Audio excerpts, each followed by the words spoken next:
How old are you? 10. Okay, go ahead. This is Kira Newberry. You heard her at 10 years old, practicing EMT skills. Not many kids grow up spending their spare time at a medical education training center, but Kira's parents run one. I would practice intubating mannequins, and I would challenge the students to see if I could beat them and be faster than them. Kira's father, Brad Newberry, has been in the fire service for 40 years. Since he was 16, he's a captain and paramedic with Stoughton Fire. My wife and I founded the school in 2010. And I've been teaching a paramedic program, though, since 2004. So we have a studio apartment. We have all the equipment like they would if they were assigned to an ambulance. But we also have a hospital room, so we can have this full cycle of an experience for an EMT or paramedic. If they Service and healthcare are callings for the Newberrys. They understand the profound difference one person can make when there's an emergency. The chance of survivability more than doubles for someone if bystander CPR is being initiated, which is incredible. And when it's not, I've seen too many times where we show up and people are doing nothing. That's where the saved effect comes in. Together, Kira, who studied writing in college, and Brad wrote a book sharing stories of people saved by others who were ready and willing to act. Do you remember Ryan? This is Ryan? Stories like Jessica Bolt's. I called it my second birthday, May 3rd.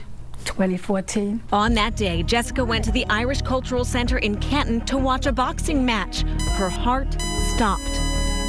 And we were just enjoying the event. And then my eyes just closed. My companion, David, asked for help. And there were some angels standing behind me. And next thing I knew, I was in an ambulance. Any pain or discomfort? No pain, no discomfort. My eyes just closed. One of those angels was Brad. We recognized that you were in trouble.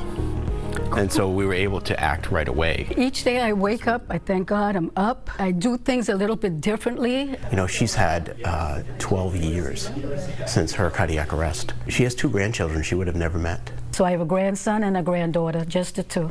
Yep. And I love to see them. The title of the book refers to the lasting impact saving a life inevitably has. And we've seen some of these stories in this long arc of time of individuals who've lived 25 plus years post-resuscitation. And what did they give to their family?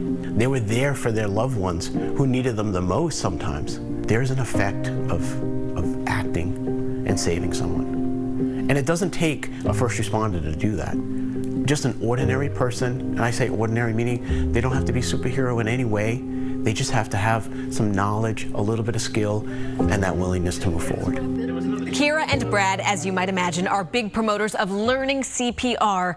The books include a QR code that links readers to a video they produced that teaches basic CPR skills. Find more information about the saved effect on WCVB.com and our app. Erica Tarantel, WCVB News Center 5.